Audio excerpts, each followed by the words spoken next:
during the course of today's Pacific battle reenactment. Larry McLean, aided by Rick Reno, will demonstrate the use of the flamethrower as a marine move across the battlefield. Larry McLean is an expert in the flamethrower, and we are very pleased to have him with us here today.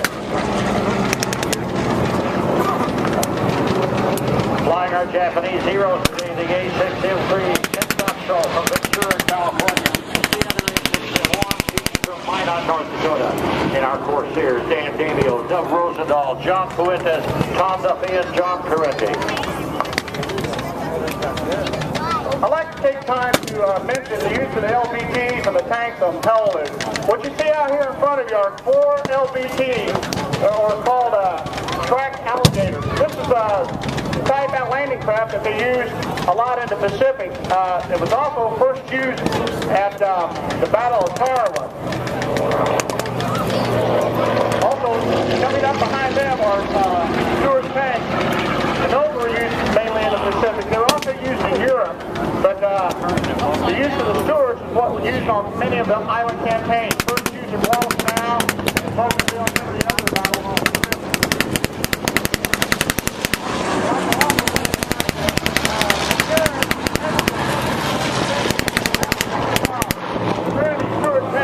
More like Pacific tanks than tanks that would be using in the European season.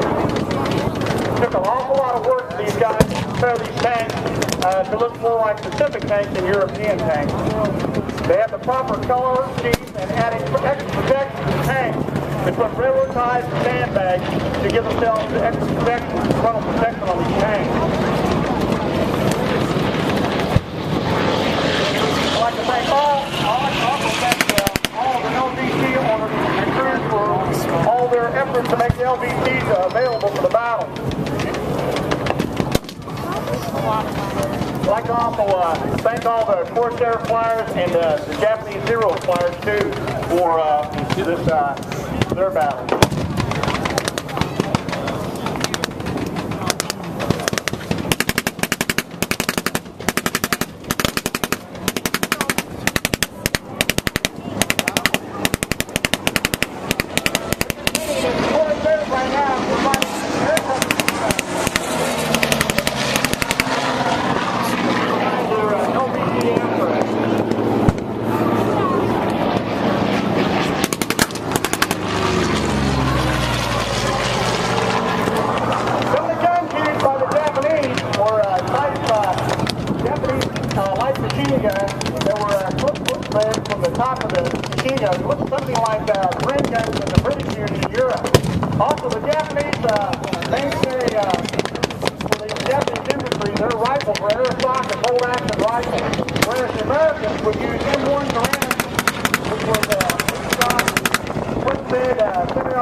The Americans would also use a 1928 Thompson, which was 950 rounds per minute.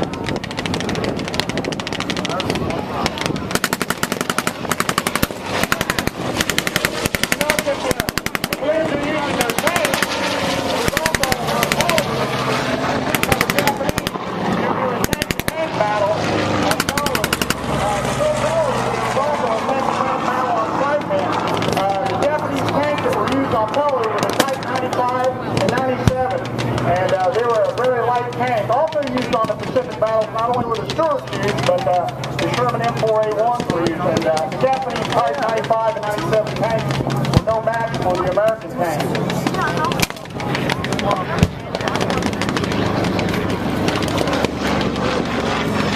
I'd like to also mention while the Marines are trying to cut across and take the airfield, a lot of times in the Pacific, like in Europe, the Europeans here, they had their different people that were spreading propaganda. One of the most well-noted people that was in the Pacific was Tokyo Rose.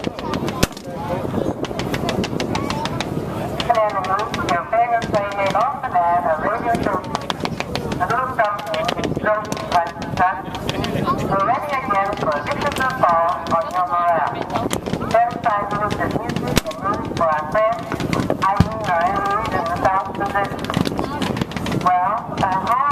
regarding the approach tonight. Will appear as delivered. Out. Still here. For combat and rest.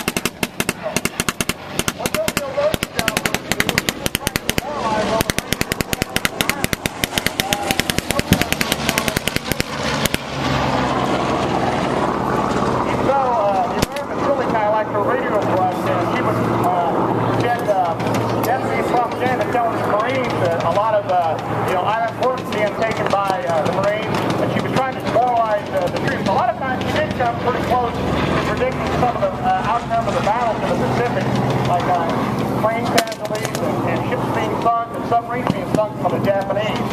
But a lot of the GIs and the Marines knew that this was a fallacy. As you can see, the Marines are moving up behind their LVTs, and the Shermans are in support of the LVTs.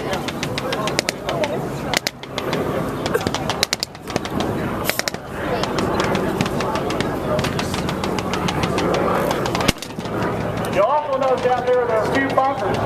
Also what the Japanese would do, they would have, like on the island of Peleliu, they would also have, now the Japanese are falling back, and the Marines are now attack them on their left flank, and now overpower the Japanese. Also the Marines are moving forward in the center across the airfield to take the final and initial capture of the island.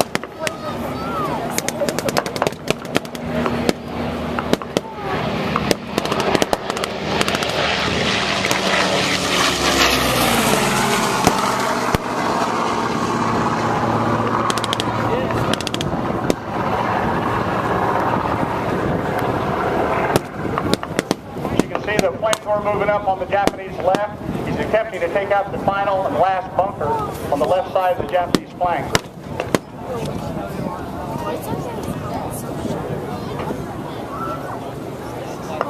Now the American Marines are now moving up to the center. Setting up for a knife-edge pass now. They have the flamethrower. They're taking out the bunker with the flamethrower. M1A1 flamethrower.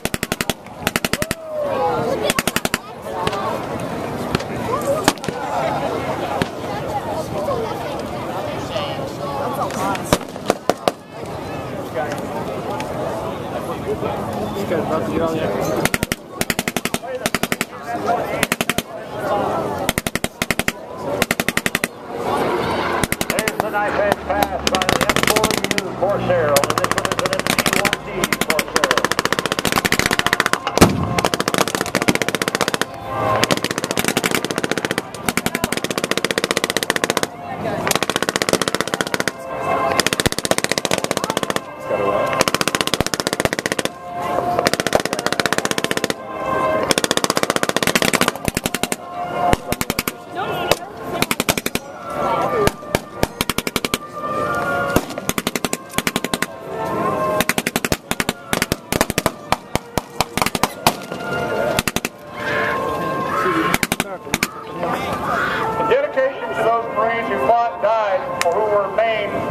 Throughout the history of our great nation, we say Semper Fidelis.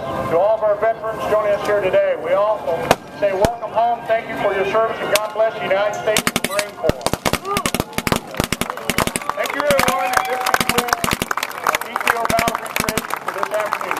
Still shooting in their area. Thank you very much. Give the reenactors a round of applause. Great job, ladies and gentlemen, by our World War II top group leaders. Great job. Well, you've heard a lot of rumbles of round engines and jets, but now we're going to slow things way down. And right before the blues, we're going to take you back to 1911, right, Rich? That's correct. January 18th, 1911. Now, let's go back. We've got a Curtis Pusher out there. Ladies and gentlemen, it's on the takeoff roll right now. The Curtis Pusher, the first airplane to ever land aboard a naval ship. That's correct. It was an armored cruiser, USS Pennsylvania, in San Francisco Bay, January 18th,